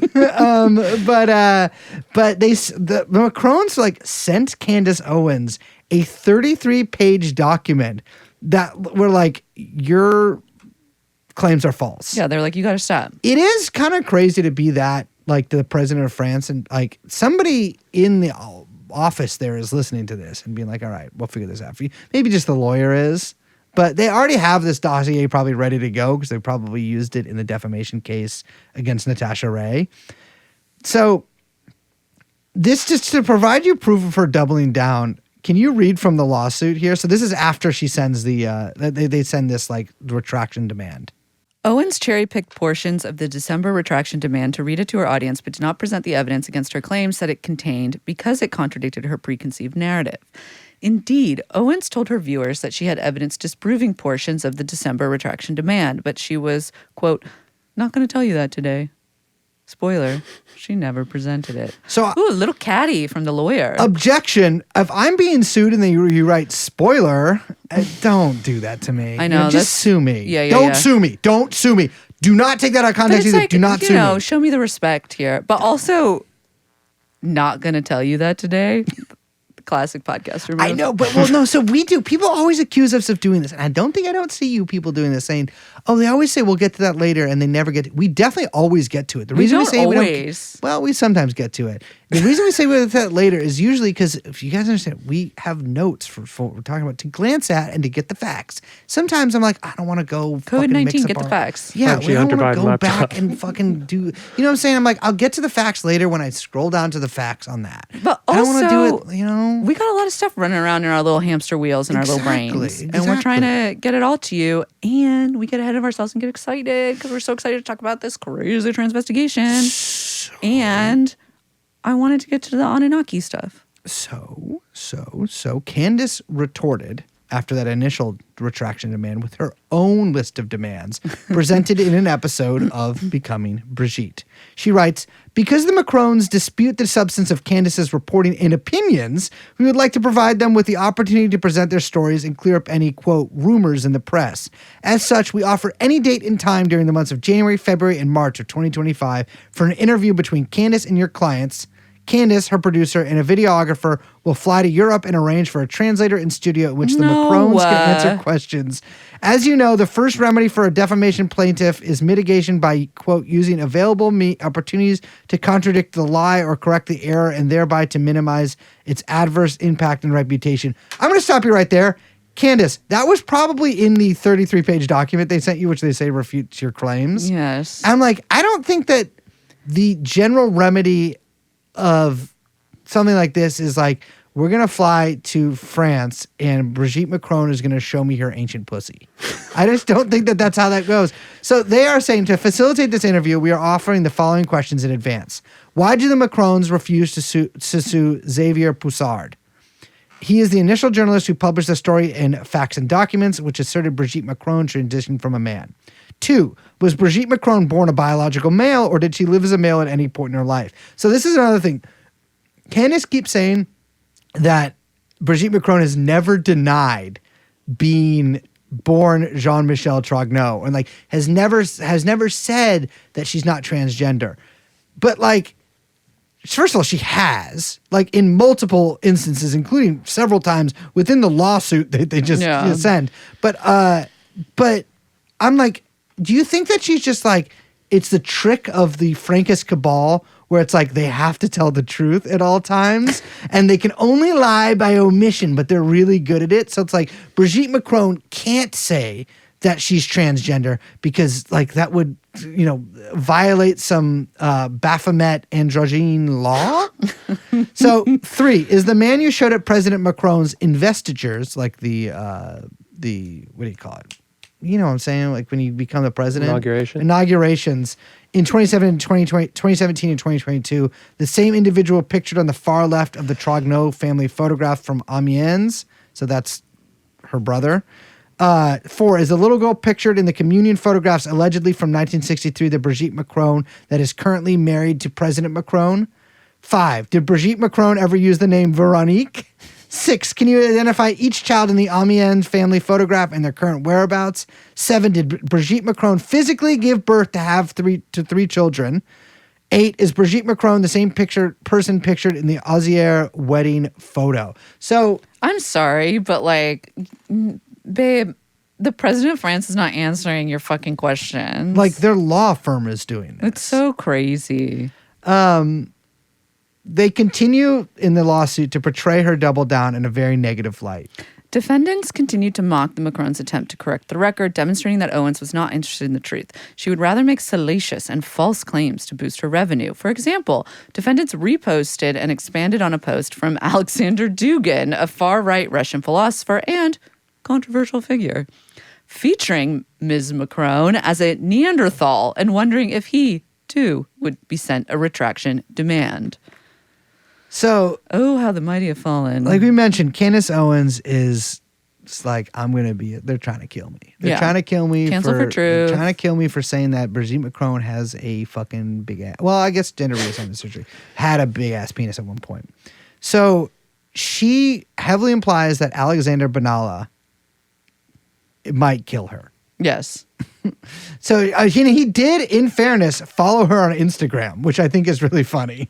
And she DM'd him. But that's kind of, yeah. I obviously hate Benalla, but that's kind of a power move. Yeah. I mean, Benalla is horrible. So we've talked about Benalla on this show before. Listen to that episode. You're all good. You'll get it. But there is video of Benalla beating the fuck out of a protester while dressed as a cop. Yes. Huge cover-up investigation. Huge scandal. Benalla-gate. Benalla's like basically was like head of like Macron's personal secret police, basically. And, well, here's the thing. There is this sort of theory in France, which I'm like, I don't know, maybe, that Benalla, who is, by the way, also really young. Yeah. Like, I think he's younger than me. He's like a young goon. Yeah. But he has a hit squad made up of French intelligence agents called, in different places, I saw one, it was called Lily, and another place, White Lily. I love that. It's kind of a cool name. Yeah. There's look up White Lily Baku, I think, if you're interested in this. Ooh. Yeah. There's a kind of a crazy article in there. So Candace Owens says she has increased guards around her house to prevent that from happening. I don't think he's coming stateside, babe. Yeah. Or where is she? I don't know. I think she's in England. I thought she was in England too. But I think she actually might be in the state. I think she's actually in Tennessee. Okay. I don't know. She should be here in Brooklyn, New York, as one of my podcastian concubines. Sure. Her and call her daddy, the one that had to leave. No. Oh, what happened to her? She has her own podcast, but it's not as successful. Yeah. So it's just something I thought was funny from the lawsuit. Owens attempted to bolster her false claim based on Ms. Macron's clothing. Owens pointed out that Mrs. Macron is dressed by Nicolas Ghesquière, the artistic director of Louis Vuitton women's collections, whom Owens describes as, quote, the main promoter of transgenderism and androgyny in the fashion world, and who, quote, specializes in transgenderism. That's an interesting take on Louis Vuitton and Ghesquière. Owens suggested that this is evidence that Ms. Macron must be transgender, ignoring the obvious truth that many women appreciate and wear Louis Vuitton. So the Louis Vuitton and LVMH are, well, let's say that they have a lot of involvement with the Macrons, which we talked about, I think, in the LVMH episode. Yeah, a different episode. Different episode. A young child was looking, is like, are they going to say, do I have to link it? You know what? You can go search it. It's in there. LVMH, babe. Just fucking search it. I'm sorry. Just the search Arnauds. it. The Arnauds. Just search it. And it's there. We don't have to link it for you. You got it. You're a big boy. But it is really funny to be like, look, she's being dressed by the transgender specialist that they have because nobody else knows how to dress her. It's so kind of incredible. I will say, after watching all of these, and like a lot of other Candace Owens stuff, I might be one of those guys who's like, all conspiracy theories are fake. It's funny. I was just thinking about this because it's a shame for her conspiracy theory that Brigitte works so closely with Louis Vuitton, because it like, Ghesquière aside, it's so conservative. Oh, I'm sure. Like, it's such a shame that it's not like Balenciaga or like Demna doing some crazy ass fucking, weirdo shit. Balenciaga, it's stepping on our friend Kanye's toes. Yeah, but after that too, it's like, it's just it's too bad there isn't something like sexier for the. I know, it seems so like sort of buttoned up, Yeah. It's having watched. I do love Ghesquière though. Having watched this, I am simply not convinced that Brigitte Macron is transgender. You're not? No. Yeah. It's just I don't get the evidence really pointing me there. You know what I mean? I do find the whole story compelling, but not for factual reasons. No, I think it's a good. Well, no, I think it's an okay story. It loses. I think what I see here is two things. I think is one. Because you remember Michelle Obama as a man. Yeah, remember they that? didn't get that exciting with it though. I know. Well, so that's what I'm saying. Is like, and they still, by the way, conservatives, like certain types of conservative people, are still on that. Do they believe that they're an androgyne? No, that Priest, like king, priest pair? Their sort of their take, as far as I can tell, on Michelle Obama is that Michelle Obama is like not even trans, but like literally just Is like a man, yeah. is like a yoked dude in a wig with Yeah. like because they'll be like, look at her big dick. They'll like see like a dress full. It's I'm not always even. so horny. It's so. I mean, obviously there's a Yeah. lot psychologically going on Sure. here of sort of desires and What do they say her name is too? I can't remember. It's something really funny. Oh, Michelle. Yeah. Oh, I don't know. They have another name, Michael. I think it's Michael. Jean Michelle. Maybe it's not Michael. There's something that like anyway. But it's funny because like so much of this is like, okay, so Obama had his dick sucked twice in Gurnee, Illinois. Sure. And Michelle Obama's a man. And then we go like years later, the same kind of guy, but in France is like Brigitte Macron was actually Jean-Michel Trogneux, who stole the identity of his dead sister, who was maybe murdered, in order to groom Emmanuel Macron in conjunction with the Jesuits, the CIA, the Frankists, who really control everything, all of this, maybe the Anunnaki as well, in order to become president of France so that they could do the Olympics opening ceremony in 2024 and have like a 20-second clip of a bunch of people dressed queer doing like a bacchanal situation. But that bacchanal situation is merely a right for bringing about the one world order. Yes. Yeah, correct. The one world order, which is going to be a Jewish Messiah, who, by the way, But is also reptilian. is also reptilian, who, for some reason, even though he is a space alien, he also has to be like, but you know what? I'm going to collaborate with the WEF. Even the aliens like going to Davos. He goes and he's going to make a one world government. Why the fuck would an alien care about coming all the way here and being like, guys, one world government? But also, why would you want it in Davos? Why don't you? If I was like, okay, we're having the one world government, I would be like, Jamaica. I know, but you got to understand, lizard people. So you'd think like, what would you be like? Lizard mode, heat. We have to go to Nogales. We're going to No, they want to go Grand Cayman. Yeah, no, but like, Brazil. Let's go where it's sunny. okay. Let's go to the beach. I'm not fucking going to Davos. no, they want to go to Nogales.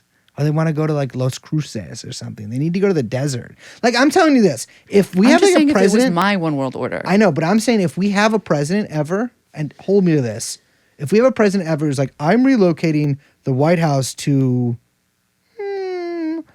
New Mexico, I'd be like, this dude is a lizard. Man. This guy's a fucking lizard, man. I'm onto your ass. I don't think anyone should move to New Mexico. I don't think so either. Candace Owens, when is true? Is this? Are these defamation trials open to the public?